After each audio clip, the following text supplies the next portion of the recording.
Un loup sur une piste de ski en pleine saison. C'est l'image insolite filmée par un amateur sur le domaine vide de Courchevel. Le confinement des hommes serait-il bon pour les animaux? Malheureusement, c'est pas en quelques semaines, même si ça dure un petit peu longtemps pour nous, de mois de confinement, que d'un coup, le nombre d'espèces sauvages va être augmenté, va être multiplié. C'est pas aussi facile. Néanmoins, oui, on peut imaginer qu'avec moins de voitures, avec moins de bruit, avec moins de pollution, avec moins de dérangements, les espèces se portent mieux. Et pour observer les oiseaux, la LPO a lancé un défi assez passionné: recenser des espèces depuis leur domicile et collecter les données en ligne. La présence des oiseaux est généralement un indicateur de bonne qualité de l'air.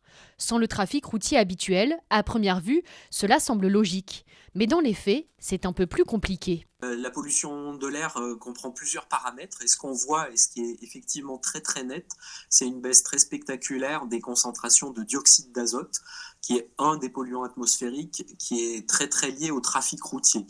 Et c'est une baisse de l'ordre de 70%, 70 à 80% le long des grands axes de circulation. Et en milieu urbain, dans les villes ou dans les vallées, on retrouve une tendance à la baisse qui est très très très nette aussi, même quand on s'éloigne des voiries.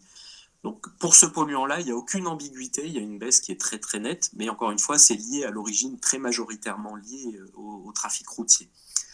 Après, c'est plus contrasté pour d'autres polluants, et notamment les particules fines et très fines, qu'on retrouve très souvent en période hivernale dans nos régions, y compris au printemps, parce que là, les origines sont beaucoup plus diverses. Le trafic routier est une des sources, et en bordure immédiate des voiries, on voit une baisse qui est de l'ordre de 20-30% des concentrations d'oxyde d'azote, de particules fines le long des grands axes.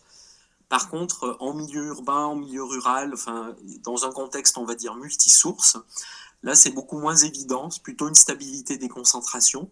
Et on peut même si ça paraît paradoxal, avoir une augmentation, ça a été le cas ces dernières heures, à la fois parce que ces polluants proviennent beaucoup du chauffage, et les températures ont baissé, donc forcément on se chauffe à nouveau davantage qu'il y a une quinzaine de jours, donc les concentrations en particules réaugmentent. Et il y a aussi des phénomènes d'import de particules qui peuvent provenir parfois de très loin, et ça on a pu le vivre ces derniers jours, y compris du désert et d'Afrique, donc des particules qui voyagent et qui finissent par gagner notre région.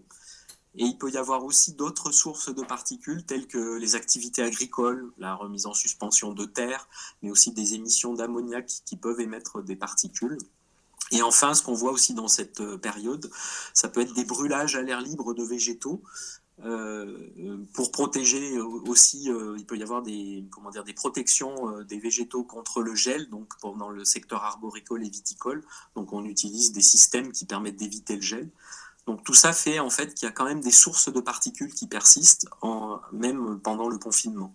Il faudra attendre la fin du confinement pour que des études précisent l'impact de cette situation sur notre environnement.